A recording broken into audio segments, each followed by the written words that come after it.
Hello everybody, we're playing Rusty's Retirement, which is a delightful pixelated idle sim made by the creator of Haiku the Robot. The only problem with this game, if I can even call it a problem, is the fact that it is addicting, which means that it's not really an idle game for me. Instead, it is an active game that I've been playing non-stop for the past 3 weeks. And basically all you do is you take some crops, you throw them down on a patch of dirt, and then they get watered, you harvest it, and you can expand your farm out. And it's a delightful time. It's a beautiful time. And today, I am joined by BlueeKatieBug and Stockton. And we're just going to chill. She's going to be drawing the background. We are turning this game full screen because, dang it, this game's gorgeous, but it just needs a little something extra. It just needs a little kick of something extra, some extra spice. And so we're just going to chill. We're just going to talk. BlueeKatieBug's going to draw. And Rusty's gonna farm, and it's gonna be a grand old time. Thanks for joining the video, guys.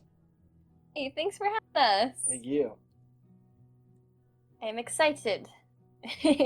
This Yay. presents a very probably strange drawing challenge. Like, I can't imagine this from your angle, like trying to do all this stuff. A fun fact that you guys, I don't know if I've ever explained this before, and well, I probably described it in some of my gaming videos, but essentially the wiring in our house is weird. Like, the guy who lived in our house beforehand, number one, hated it by all of our previous neighbors. The neighbor kids would just it was like the Sandlot. Like, if one of their balls rolled into the guy's yard, they wouldn't even bother to go get it. To put it in perspective, at the base of our tree in our front yard, there's just thorn bushes. Oh, no. Like, actual thorn bushes. Like, they don't flower. There's like tiny little poisonous berries that grow on it. But it's just thorn bushes. Who plants thorn bushes? Like, on purpose? Yes. Oh, what? Maybe they look nice. Or maybe they don't. Maybe he thought they looked nice. He was just allergic to a dog, so they couldn't have the beast. So the next best thing was The next best thing, exactly, the thorns. But it was I think he did a lot of the architecture in our house, and I don't think he was an architect, but he also probably did some Mickey Mouse wiring. So basically, all along our top floor of our house, what I have found the hard way over the last several years of recording videos is that if there is an appliance, say a fan that has a flip switch of low, medium, high, etc., if you touch that, if you change the setting and it's plugged into an outlet in my room, if I have my external hard drive plugged into my computer, it momentarily unplugs for a split second. What? That's such a nightmare. And it took years for me to figure this out. Oh, no. I would record an episode of a playthrough, and 30 minutes in, that would happen, and it would just corrupt my whole thing. If I was trying to write directly to the hard drive, it would just all go. Oh, terrible. That's awful. I mean, so we have kind of an interesting electrical situation too. We have our entire apartment. We live in a very old house. It is, last I heard, 127 years old. Dang. Yeah, this building has been a lot of things before it was a place for college students to live in. And so our unit specifically, we live up in an attic. And it is all wired on one breaker, everything. So we learned very quickly that if we were running two things that kind of gobble up a lot of electricity at one time, the entire unit's electricity would just completely short out. Oh no! Yeah. I think when we learned this, we were playing a game on our PlayStation and trying to cook dinner, and we used the air fryer and the microwave at the same time. Everything went out. Oh, It was the no. middle of the night too, so everything is just completely pitch black, and we had to go fix it. And this has happened multiple times with like air fryer and microwave, or if I have my heater plugged in and we use the air fryer or the microwave. It's not a good system. So you and Stockton, every time you plug something in, you guys like crossing your fingers like whether or not you're gonna win or lose the lottery? No, absolutely, yes. And we just got a new landlord. He's like, "So how's your electrical?" And we're like, "Oh, let us tell you." So it might be getting fixed soon. It might not. We'll see. We have our sketchy setup under the desk with like 2 different. Oh, that's power true. strips. I have a power strip plugged into the power strip, which I'm pretty sure you're supposed to never do. No, I think that makes it. I think that makes it powerful. I think that makes it stronger, right? Isn't that how that works? Yes. Actually, now that you mention it, this sounds right. Yeah. It doesn't trip the breaker, makes it stronger. It's like the oh gosh, is it what's the movie where the meme comes from where the meme is like power strip plugging into itself with the switch on, and it's just like, why doesn't it work? Basically, it's like Patrick Bateman, like but why That's doesn't it work? Why doesn't it work? Like, why not? I had never considered this. This is like a weird sort of electrical Ouroboros situation. Yeah, kind of. Like snake eating its own tail sort of thing. My goodness. So, fun fact about this game, the reason why I knew about it at all, like I mentioned at the intro, basically, the creator of this game started... Well, I should back up a little bit. Are either of you guys familiar with Hollow Knight? Oh, yes. Yes. Yeah, we haven't played through the entire thing, but we've gone through a bit of it together. Okay, so the creator of this game made a game called Haiku the Robot, which is a 2D Metroidvania in the style of Hollow Knight. There are a lot of similarities. Interesting. With the exception that like the main aesthetic is robot characters in like a future underground bunker world instead of like bugs in an underground world or whatever. Okay. It's a fantastic game. Like, as a follow-up after playing Hollow Knight, obviously in lieu of Silksong taking 20 years to release, Right. when I picked up Haiku the Robot, it was like seamless how it just felt like I was just right back in Hollow Knight. Like, everything to the controls, everything. It was just, picking up that game was like easy. But that game was really good. But this game, I don't remember whether or not he said it was canonical. But this character, Rusty, is like a wandering character in the game, and this game, Haiku? yeah, in Haiku the Robot.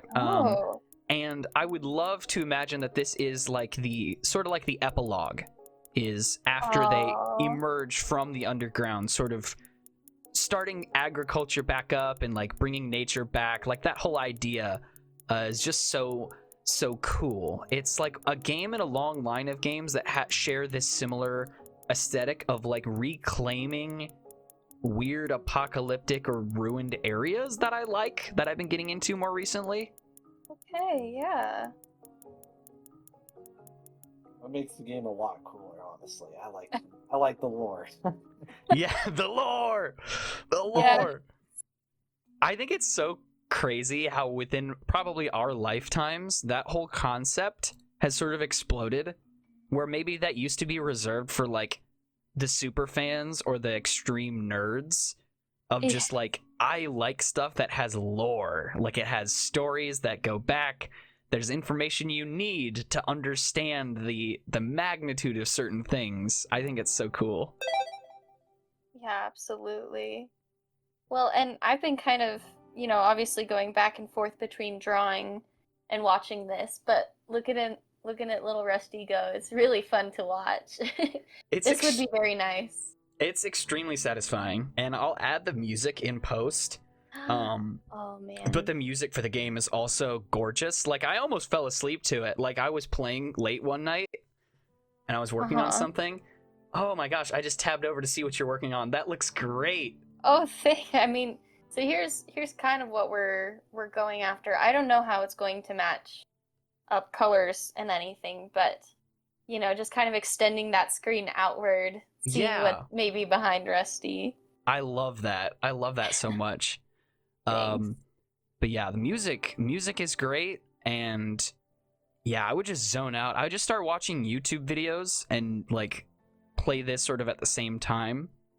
Oh, And yeah. yeah, it's super, super cool. Highly recommend Haiku. I would almost recommend you play that before Hollow Knight because Oh, the difficulty interesting. level is much, much easier than Hollow Knight, but it would get you used to the controls and some of the concepts of like some of the tools that are mirrored in both games.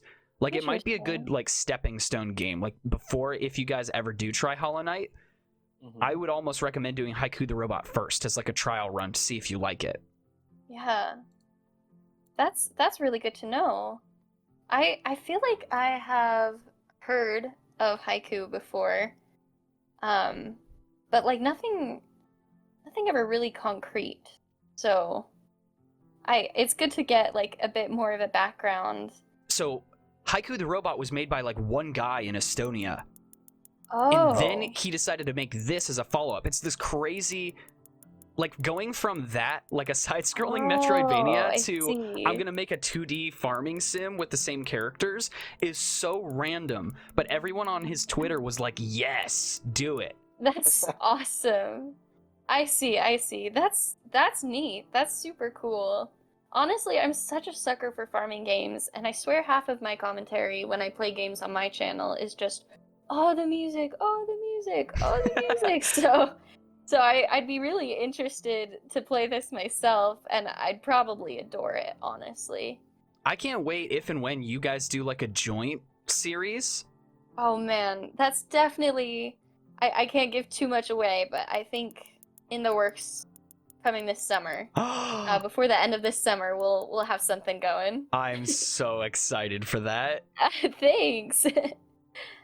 No, because I mean, I was telling you before this, but just to get stocked and kind of used to being behind camera, we recorded a bit of a game today, and it was a party and a half. It was so fun. What about you? Have you ever had I know you've done a lot of collaborations with people online. You've probably never done any with someone in the exact same room, maybe, on the gaming channel. So there's been a few that I did do. So some of the earliest ones were that. So I did a Luigi's Mansion playthrough, which is my favorite game of all time. Fun. That is a good one. I did that with, let's see, I did that with my friend Avery and my friend Jake, and that was, I think, the first like collab that I did technically, and that we all filmed in my sweaty, hot, awful room. We did that years ago, and then we also did like a Skyrim thing where I'm trying to describe it. Stockton, well, you'll probably appreciate this. We basically gave each other prompts on trying to create characters in the Skyrim character creator. Oh yes, that is awesome. So we had to make Hulk Hogan and Link from Legend of Zelda. That's incredible. We tried as hard as we could, but dang it, the Skyrim men characters are ugly. They're well, that so wouldn't do bad. any justice to the, especially like Link. Like everyone's always going on about like, oh, Link is so attractive. Yeah, trying to make hot Link in Skyrim was like an impossible quest. Oh no. None of the settings we did made him look better. Especially like the elves look busted in Skyrim. Like they are not Lord of the Rings elves. No. They look like goblins in Skyrim. So Stockton, what are some of your favorite games? Oh man. I think what got me hooked on gaming was when I was really young. I owned a GameCube. Okay. And I'd play a lot of the Sonic games before, turned into the dumpster fire it is now. Fair.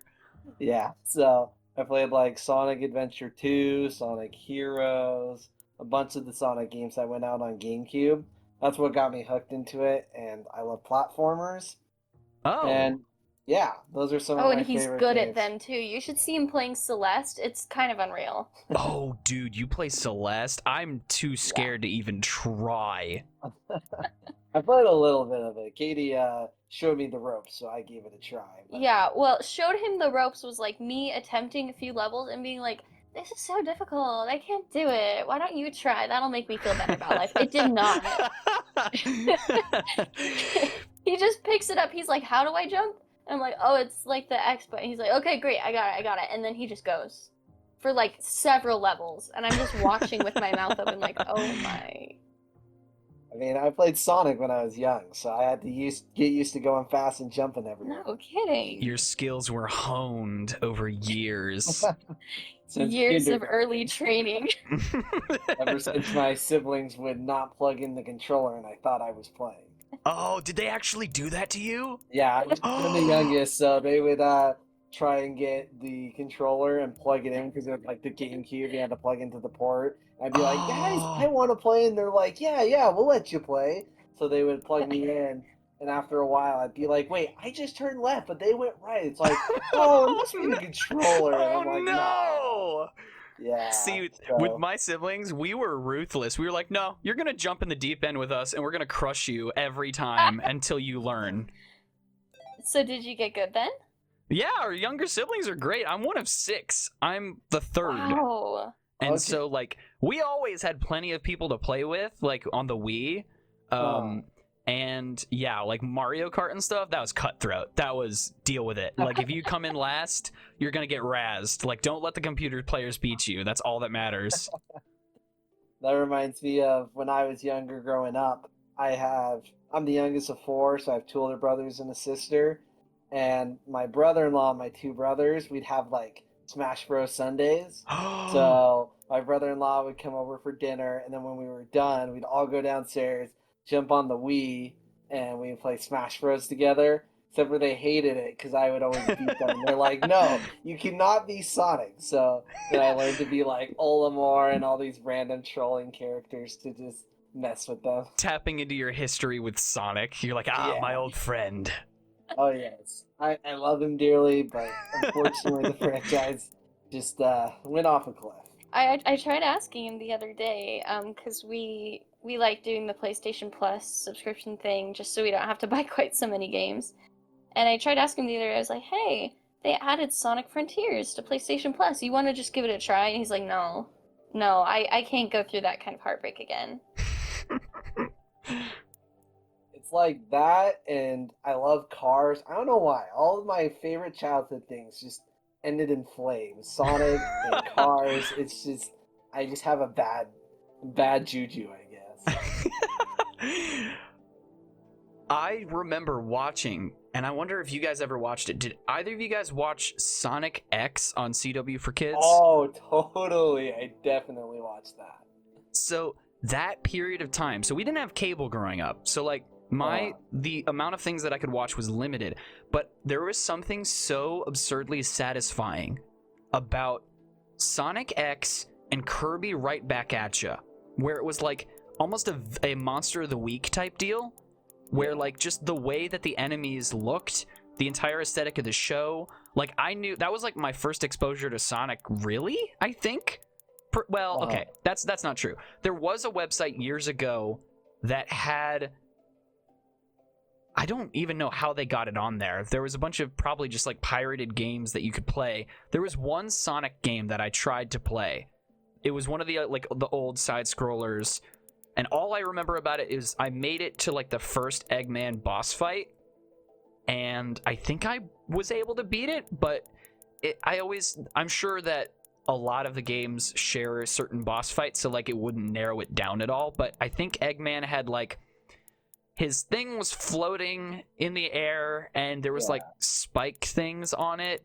Again, that probably is extremely unhelpful because that's like every game probably. No, you're good. Yeah, CW for Kids actually had some banger shows. I remember watching a bit of Sonic X. I don't know if I was familiar with the rest of them, but I did definitely have like some DVDs, and I remember going to like my friend's house and be like, guys, I have Sonic, let's watch it. And the theme song would come on. I still remember it's like, this thing live. And it just repeat that, and my parents would always make fun of me for not, I didn't care. But yeah, I love Sonic. I'm a big Minecrafter. I like okay. Minecraft a lot. That was another game phase I went through. Pokemon, Legend of Zelda, a lot of the Nintendo titles, so I've gamed for quite a while. Okay. Yeah. I think I mentioned it like before we started. I did a season of an SMP for the first time because it was sufficiently past the point of being a new concept, and I was aware of that. That's kind of my thing, is basically doing something well after it's been popular. Right. Because that's that's the speed at which I do stuff, you know what I mean? It's like Honestly, same. But I tried that for a season. It was essentially, I think it was 2 summers ago. I wanted to do an actual like co-op survival Minecraft series where we actually got all the way to the Ender Dragon, did everything legit, right? And I started it with my buddy Zach, who had already beaten Minecraft multiple times by this point, so he was already a little bit checked out.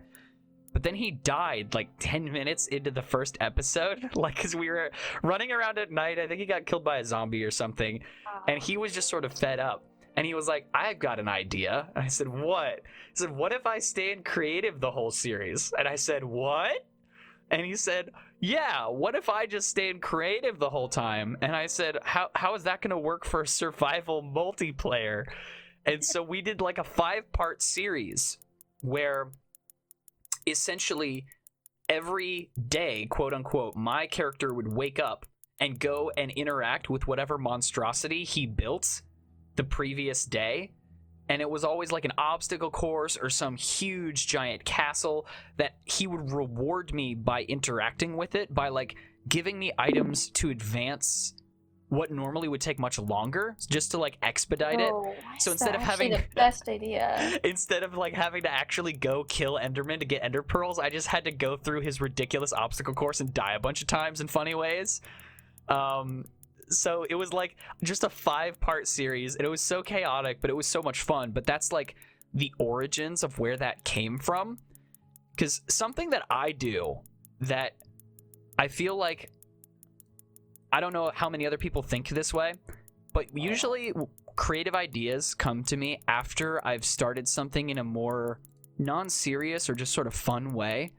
And then later on after the fact, that's when I'll actually tie it together with some sort of loose story or take it a little bit more serious. But it never starts off that way. It starts off being ridiculous or just sort of fun, and then later on it becomes something else. And I've done that with multiple projects of mine over the years, where like it started off, there was no real point or purpose, and then over the course of like years it just sort of takes on something else. And I'm like, okay, I should actually put some effort into this, instead of jumping like both feet first into it off rip. I swear that's how all the best ideas start, though. Yeah. Would you consider yourself a very creative person, Max? I would say almost to a fault, in the sense that sometimes I have a hard time finishing what I'm working on before jumping into the next thing. Yeah.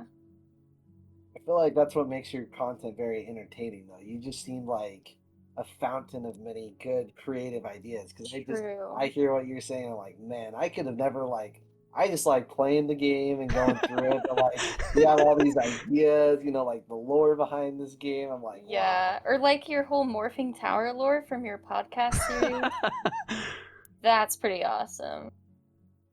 Well, thank you. It's so much fun. I'm so glad that you were able to be on that. And like at some point in the future, I want to have you both on. That'd be fun. And I'll come up with a game, because I'd love to like circle back on some of the guests that I've had and like have them compete in like some fun games or something.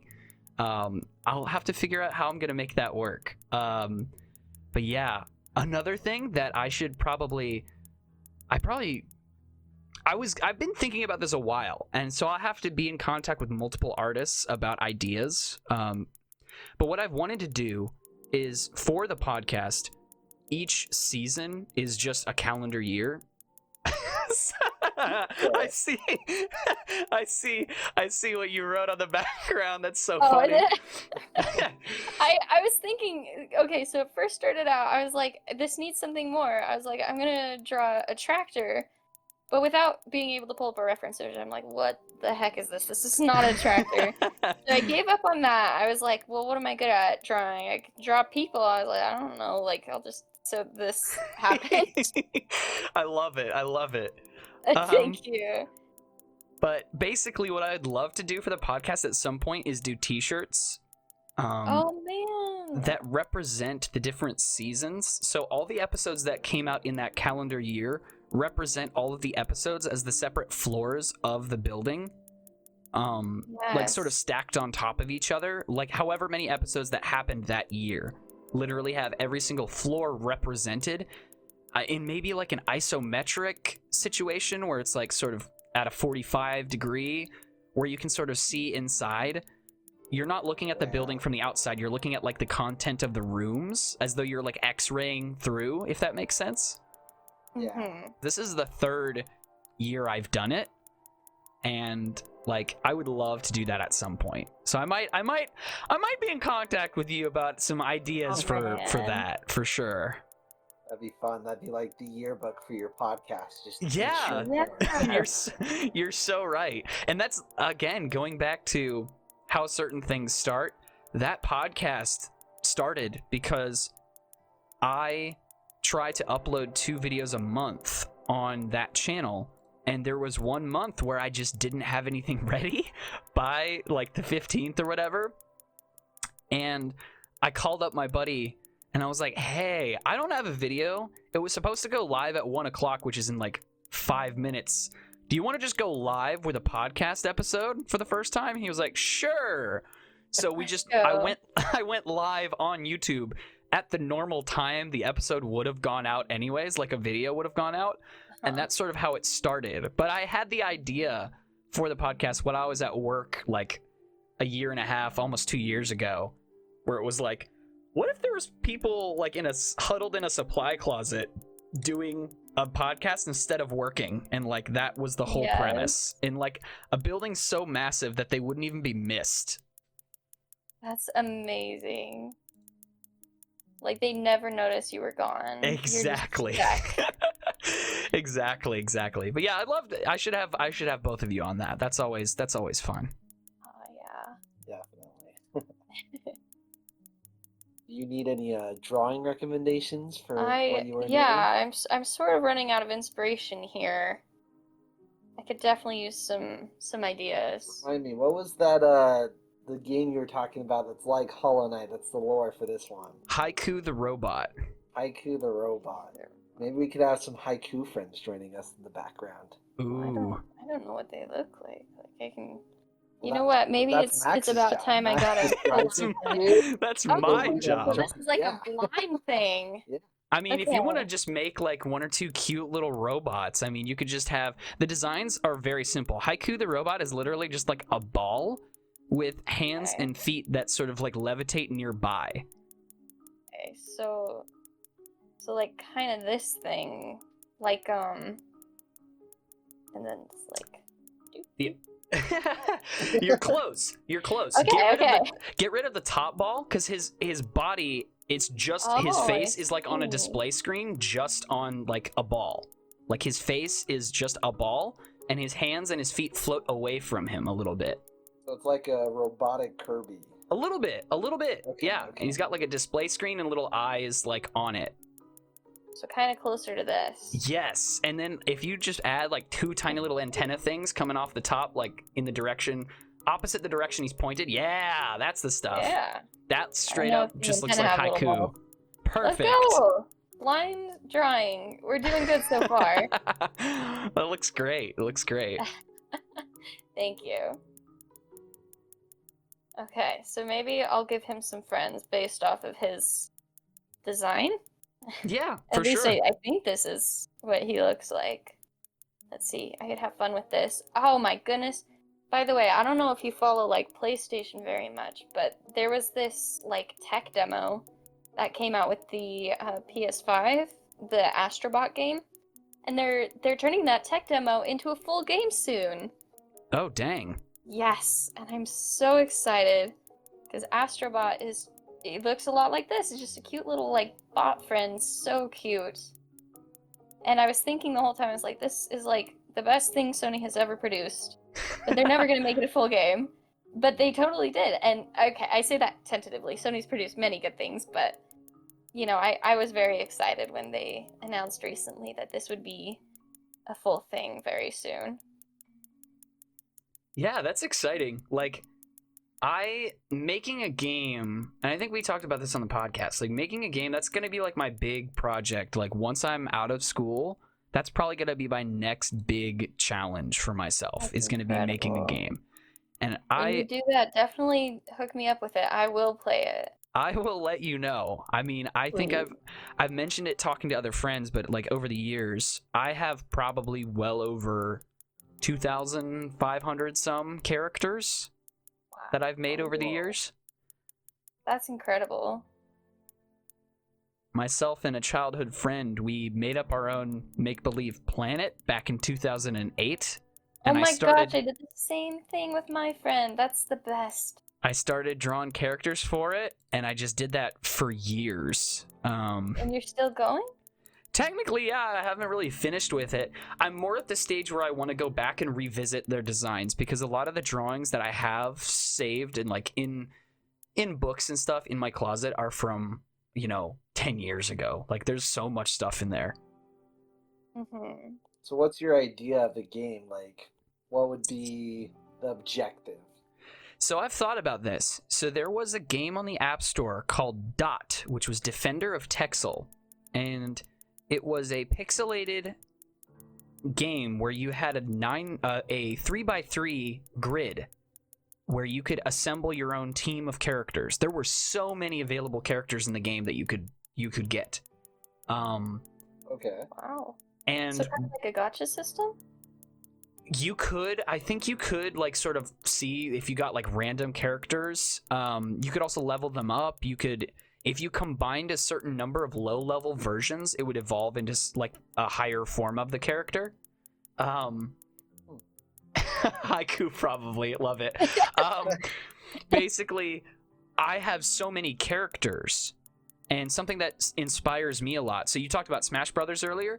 I have an irrational love of Smash Brothers, like all the games. And the reason being, like, I didn't even play most of the games that the characters came from, but I would just get this really weird feeling, like the loading screen for like the Wii version of Smash Brothers, where all the characters are like on that cliff face next to each other.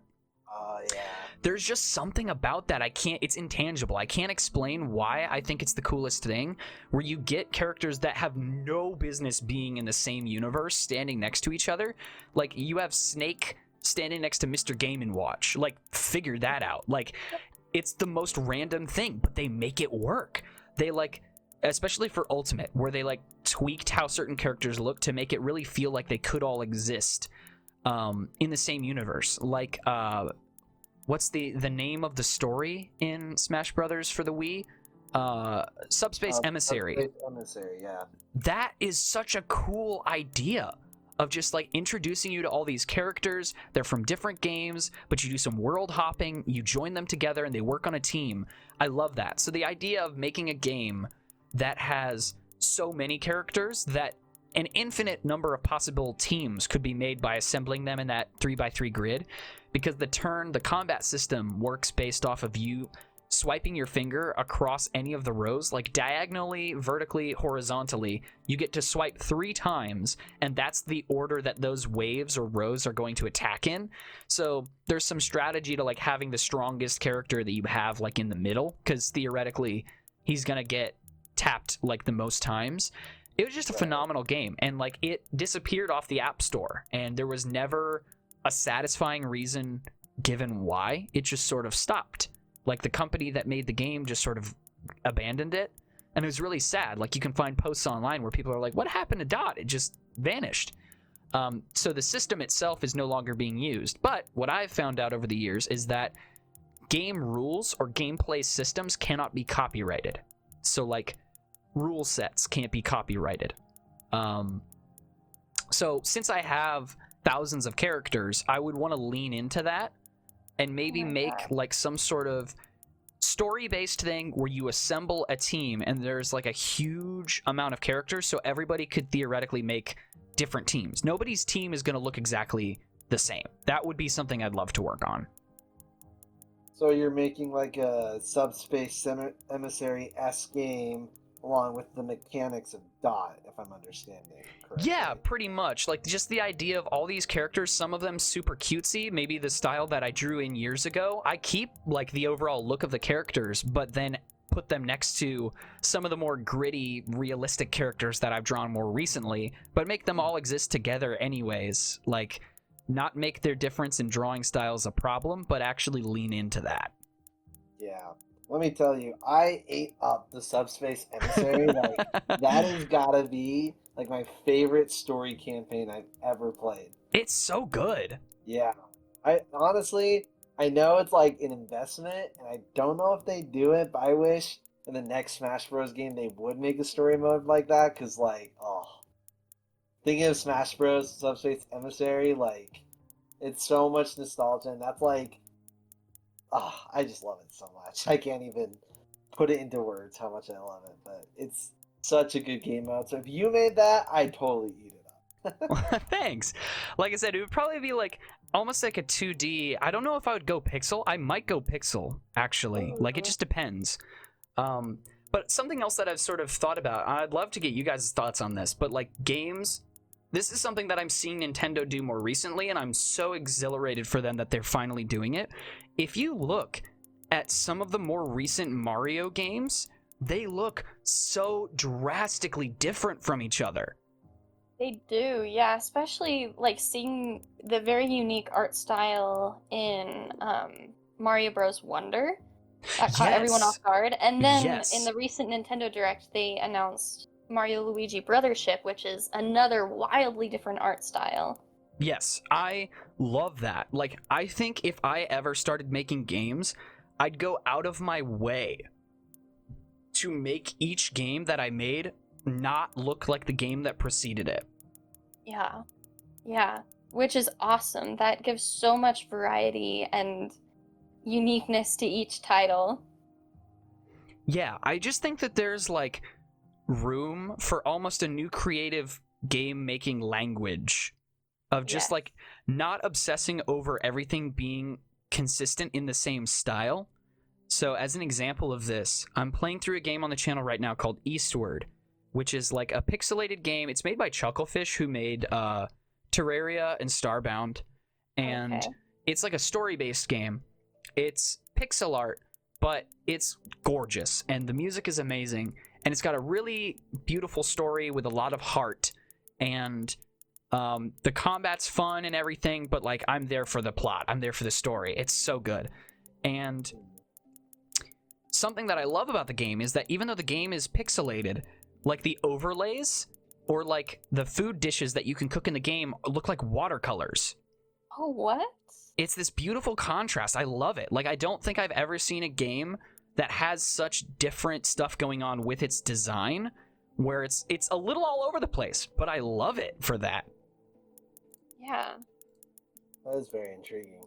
And what's this game again? This one, the game is called Eastward, and it's a couple years old by this point, but man, is it phenomenal so far. Like, I'm not done with it, but you can tell that it was made by people who, like, there's a lot of, like, pop culture-y type stuff, and in an odd sort of similarity, it's like a future game, but it's set in, like, a post-apocalypse. It's like post-apocalypse. So, like, interesting. One of the locations is a city built on top of and inside of a huge dam, like a water dam. So it's like a hydroelectric city, and humans and robots and monster creatures all live together there just normally.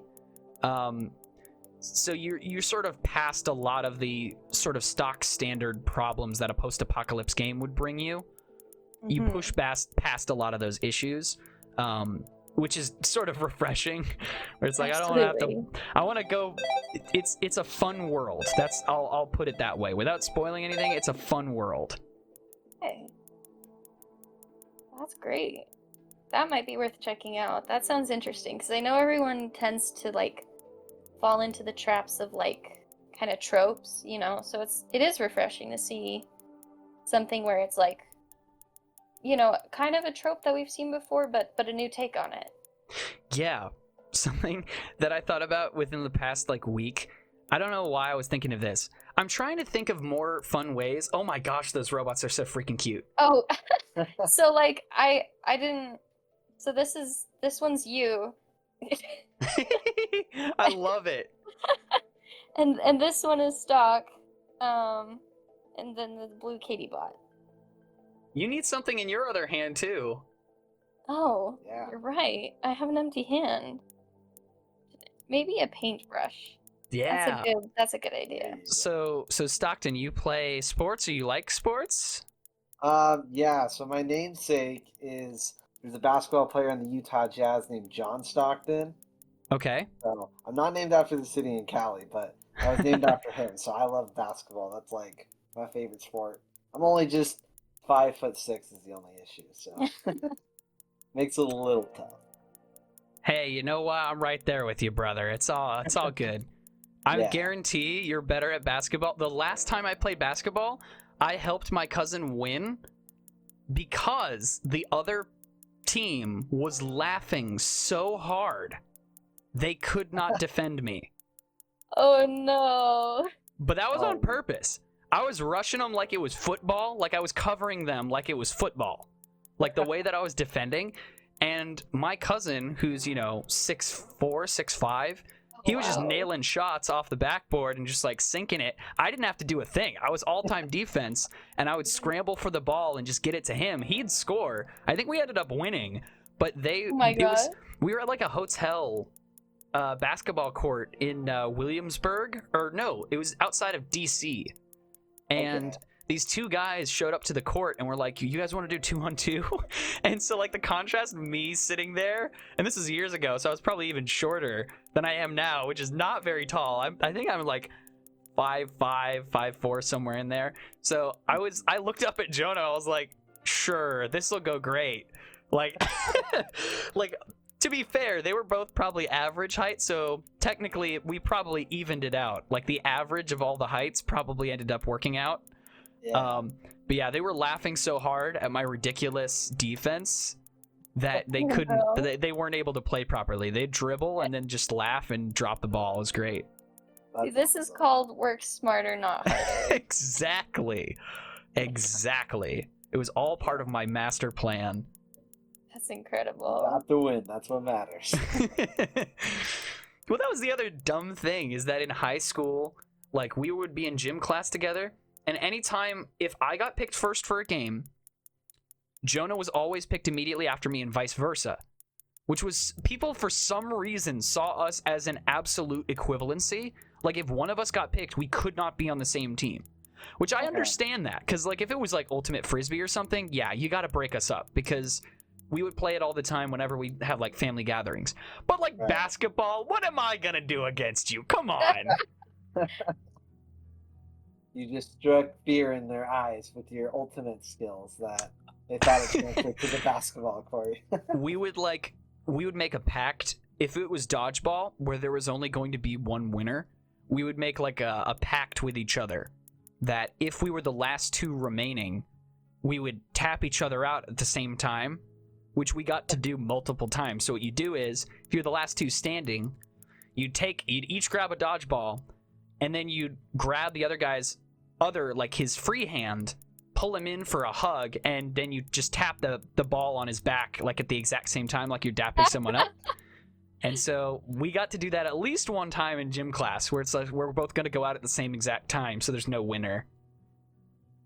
That's pretty legendary, right? It was fun. That's so smart. My uncle would just make games to bring to gym class because he was the coach. And so what he would do is, one of my favorite games he ever made was called Protect the Pillars. So he had these giant, they're like cardboard tubes for like carpet rolls, I think. Okay. And you set them up, and you have like 8 on each side of the gym. And one of my other uncles made these mat board Viking shields that had like a section of like gardening hose as like the handle, like stapled into it, so you could actually get your hand into it like Captain America, like behind the shield. And so you have two shield defenders on both sides can hit dodgeballs away, but you can only throw the dodgeballs from like half court to try and knock the pillars over. Oh. But if you're a shield bearer and you get hit with a dodgeball, you're out. Oh man. Like, you have a shield. If you get hit, you go down. So you have to protect yourself, but you also have to protect the pillars and buy time for your team to knock all the other team's pillars down. But the last little thing in the game was the fact that the middle pillar on both sides was like the biggest, and you couldn't knock that one down until the end. And if you did knock the middle one down before the end, or if it bounced off a wall, came back and hit it, they got to pick up one of their fallen pillars if you did that. So yeah, like, the throwers have to be careful about what they're knocking down. Okay. It was so much fun. I was just about to say, it sounds like you had a party at gym class. Yeah, dude, like, gym class was not that fun for us. We went to the same junior high and high school growing up, and, like, I can confirm it was, like, not that fun. You guys went to the same junior high and high school? Yeah, we Whoa. did. That's we grew up in cool. the same town, and in junior high we didn't. I mean, we kind of knew each other existed, but we didn't like know each other because he was playing sports and I was in like theater and art and things like that. But You from guys high are just school, the freaking plot of High School Musical. yeah, pretty much. And then actually we were the plot because we met doing theater. Oh, That's when we okay. finally met. Is they got the sports guy, to the basketball guy even to do theater, and that's how we ended up meeting. Just a lot more introverted is the guy. Yeah. Also, you played the cow in the musical. Like, you weren't even a human being. Yeah. But What was it was the awesome. What was the first performance you were in? We did Into the Woods together. Have you heard of that show? I think I've heard of it. Yeah. Yeah. So there's like, obviously there's a bunch of human roles, and then there's a cow, and all the productions I've seen on Broadway of Into the Woods, they have like literally like a hunk of plastic for the cow. Like, I've seen a blooper where like this guy was holding the cow and turned around too fast, and one of its legs just goes flying off into the audience. No. Like the cow is by no means a large part of the show. But then he came and auditioned, and our drama teacher, our director, she was like, "This is great. Like, I can tell he's not that experienced, but like I want to give him a role because he's just got like a nice sense of like comedy and stuff. I'll make him the cow." And sure enough, like, he stole the whole show. He was there when like I was singing this love song with one of the other leads, and he was in the background like hamming it up. He's like playing rock paper scissors with himself, like checking an imaginary watch, like waiting for the song to be done. Like, the crowd ate it up. He stole the entire show. It was so good. Well, to be fair, most of my like on stage time was legit just sitting there while somebody else was singing. Usually your role is a prop. I felt like a prop in that show, to be fair. There was legit one of the performances we had. I mean, sorry for the spoilers. If you are wanting to watch the show, pause now, come back and finish this excellent episode. Spoilers have begun. But one of the spoilers is, as the cow, they needed me to make this like secret formula. They With the needed to milk first, the cow for this formula. I needed to be milked. Oh. And I end up dying.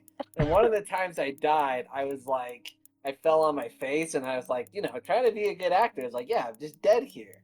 And the baker, he's supposed to drag me off. And instead of like flipping me over on my back and then dragging me off, just dragging by my face and my stomach, just like skidding along the ground. Well, and what's worse is the stage got so dirty every night that as he's being dragged off, you could see this little trail of him picking up all the dust and crap off the you cleaned the stage with your face. Yes. It was the mop, yeah. I can So hear funny. that. I can hear that memory Yeah. of Yeah. your face sliding across the floor. It's like in Up when Russell is holding on to the cable attached to the house Yeah. and hits against the window right outside the villain, and it just scrapes his face across the entire window. That's like the sound effect that was happening there. That's exactly how I felt. Well, and what's funny is our director kept asking the guy who drives him off. She's like, "This looks so painful. Like, dude, can you please just like flip him over at least so you can drag him off on his back?" And he's like, "Oh yeah, sure, I'll do that." He never did, though. I learned to just fall on my back. Yeah. That's Yeah. impressive. Hey, that's staying in character. That kudos to you for that. And then the next year, speaking of staying in character, we Oh. did Phantom of the Opera, and I was known as the guy who Yes, got he was in this hung. production. Like, you remember there's like Joseph Bouquet. He gets hung halfway through the show. Mm-hmm. Our director, same director, was like, it'd be a good idea if we didn't use a mannequin and we just hooked him up to a harness and we were really careful. No Which was way. like not a good. I mean, obviously, like, okay, there was like a release on the noose and everything, but I was over here like, why is there even a noose? Like, this is a bad idea. And I was Christine, so the way she'd blocked the scene was that, and by this time we were dating, and I really cared about him like a lot. Oh, And thanks for not caring about me before. Well, I This is did. amazing. If you don't love me at my cow, you don't deserve me at my guy hanging from the rafters. Yes. No, I cared about you. It's just we were dating anyway. I don't know, we were dating by this point, and so I just had to watch every single night. The way she blocked it was my back was turned to the audience, and I just watched him drop off this giant platform with this noose around his neck, and he had to pretend to just die.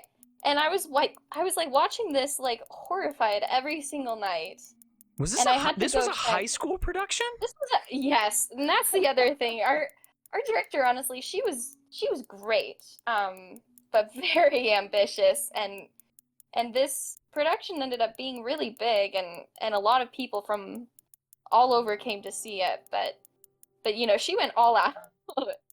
Needless to say. Yeah, it sounds like it. I'm impressed Yeah. that they would actually like leave that in the play. Oh, and don't even get me talking about the chandelier. Oh, So you're familiar with no. it. You know the chandelier drops. Yes, so during the movie, my sisters explained to me what happens like during the live performances of Phantom of the Opera with the Okay. chandelier. What did they explain to you? That it actually swings over the crowd. Well, yes, but so at least for as many performances as I've seen, it's incredibly anticlimactic. If you watch, my personal favorite production of the show is the 25th anniversary version. And the chandelier falling is just a very slow, very controlled, like kind of half drop, and then it Oh. just lingers over the audience. But you know, it's so slow, like you're not really nervous. So our director was like, "Well, you know, that's not really cool. Like we gotta actually drop this no. thing." Oh no. Yeah, you can see where this is going. And Yeah, straight to the ground. yes, yeah. And so we had like, you know, this release, you know, up in the tech booth, and it ran along a rail from the top of the auditorium, which was a very large auditorium. Like this was an old school, very large auditorium, clear down to the stage where it actually rested on the front of the stage and hit the ground. Wow. And you had to meter it so that it dropped enough that it wouldn't hit the audience on its way down, obviously. Seems like and- a vital step, yeah. Yes, and this release worked pretty well most nights. But we had a live pit orchestra in front of the stage, and one of these nights it definitely didn't quite make it to the stage, and the rungs of the chandelier went. The guy conducting the pit orchestra, the rungs of the chandelier, his head went between them as it fell. It was like a 75-pound chandelier. I and it noticed was that you that did say close to we hitting him. had a live pit orchestra, which seemed like an interesting choice of words. No, we kept it, and of course my poor teacher thought she was going to lose her job, and the principal was like, you know, it's fine, just like be careful, and she's like, well, I'm not gonna be careful. Like, you know, the last night of the show, because this happened second to last night. She's like, we're not gonna do the chandelier. And the one who the chandelier fell on, the conductor himself came to her and he's like, I think we should do it. This is like one of the coolest parts of the show. This is part of why like the show has become such a big thing around our little town. And you know, like I think you should do the chandelier just one more time. Like, you know, what a be careful. legend. It'll be fine. Yeah. And then it fell again. but it didn't hit him this time. It hit one of our French horns. Not the French horn player, but one of the French horns. Nearly a conductor taken out and a French horn casualty. Yeah. Yeah. So needless to French say, horn the end of the casualty. show, they did not reuse the chandelier effect. That thing got broken down and put out. That's wild. Accidentally did the chandelier thing IRL. That's crazy. No, legit. Like, we're all supposed to stand at the front of the stage and, like, scream as it goes down. We were actually screaming that night. We were like, oh no, it's actually falling. Did the Did the French horn player let out one sour note when, like, it hit, like, made contact? Did it just go... Oh my gosh. I wasn't paying enough attention. I hope that was the case, though. That would be legendary. I have this whole thing on tape somewhere, I think. That's incredible. So good. Yeah. So our high school plays, needless to say, they were a whole thing. Yeah. I had, like, one prop mishap during a monologue. Oh no! So like, of course, there's no one else to talk about. That was rough, but it was like, so the monologue that I had to do, I don't even know who wrote it, but it was basically a two-sided monologue where it's Adam and Eve monologuing, like complaining about the other to God, like after they've been in the garden for a while. Oh my no. So, like, I had to pick up, like, a keep off the grass sign that Eve had, like, put somewhere, in the yard. Off the grass and I was holding it, and the sign was, like, mat board, and it had one of those, like, Home Depot paint stirring sticks as, like, the handle. And the thing just snapped off in my hand, like, when I went to pick it up.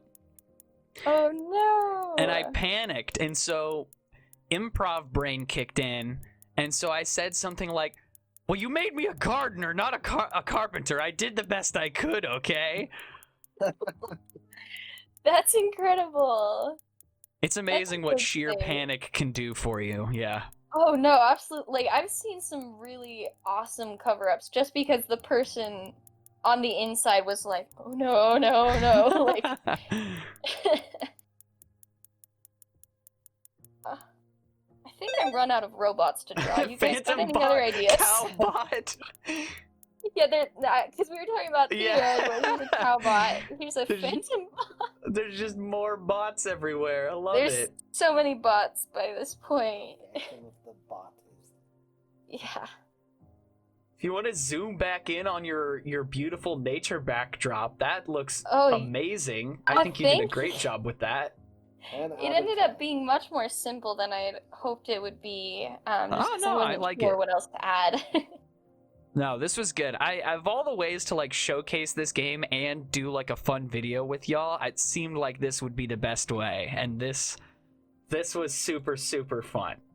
Well, thank you both for being on this video showcasing Rusty's Retirement, which is just a gorgeous game, well worth the money to buy it. Make sure to leave a review on it. It's a really fun game, and I really hope it gets a lot more attention.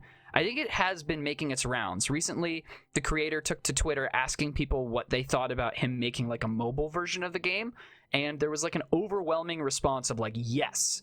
Because the first thing I thought of when I started playing this game was like, this game scratches that mobile game itch that, I don't know, apps just sort of fell off over the last couple years. So like nothing on the App Store has ever interested me in like the past 7 years. And like this scratched that mobile game itch for me, where it's just like I could pick it up whenever, turn it off, it's no problem.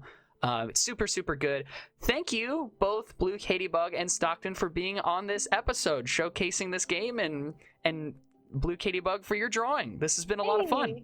And thanks for hosting us. This was so much fun, Yeah. and your little farm looks like it's coming along great.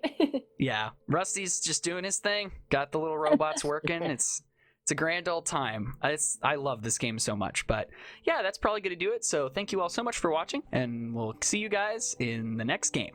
Bye bye.